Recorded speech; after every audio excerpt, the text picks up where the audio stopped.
Hello and welcome to another Friday football forecast. I'm Jeff Jones. I'm joined by the other two members of the KVUE sports team, Emily Giangreco and Tyler Feldman. And guys, now is when we get to sit down and usually take a look ahead to the upcoming UT football game. But since we're in a bye week, we're actually going to kind of hit the pause button and take a look back, a little mid-season review on how Texas got to their 4-3 record and where they can go from here. In the spirit of looking back, Emily, let's start with you. If you were in charge and there was a way for you to magically snap your fingers and change anything about the offense, what would you change to make this team better going forward? Jeff, I think it would be their passing games. Coach Sark has talked with us about it in the past, saying it's something he wants the team to improve on, especially those deep balls.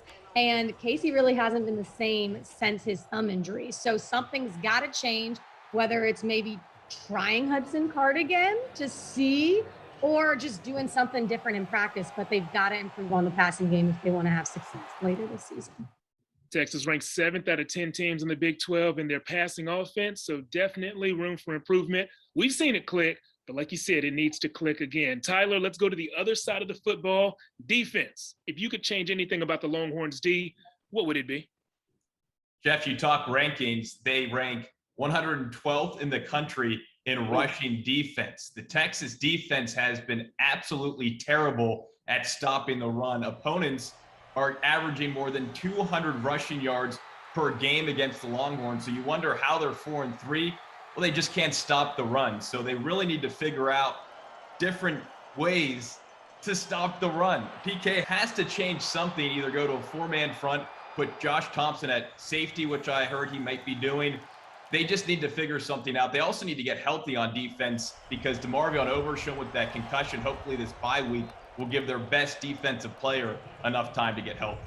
Guys, I have a question that I'd like all three of us to answer. There's no prediction this week. Texas will win the bye week. But my question instead is, what has been the most surprising part of the team so far this season? That could be surprising in a good way or in a not so good way. Emily, what's surprised you? Honestly, I'm still surprised by that Texas Tech blowout.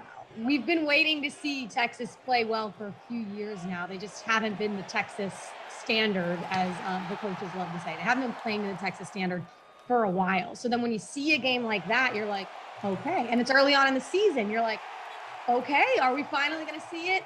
But then the drop back from that game, I just think all of that has been very surprising. I didn't expect it to be that big of a blowout.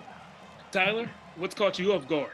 Jeff, can I give you two quick answers? Sure. The first one, Texas's inability to close out football games, getting outscored 41-7 in the fourth quarter combined against Oklahoma and Oklahoma State. That's been very surprising. That just cannot happen. The other is what has happened to Roschon Johnson and Keelan Robinson. We saw so much of them in their first handful of games, but the last few weeks, they have been totally out of the offense.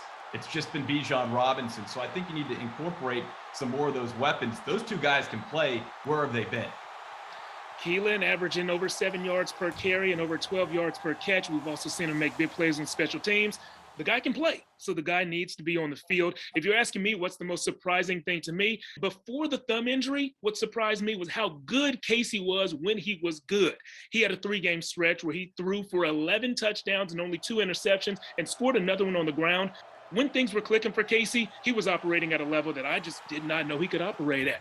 We'll see if he can return to that and bring the Longhorns back to their high level that Emily talked about from that Texas Tech game when they step on the field against Baylor 1 week from tomorrow. If you guys want to talk about high school football, stay right there. Of course, Friday Football Fever is coming up next.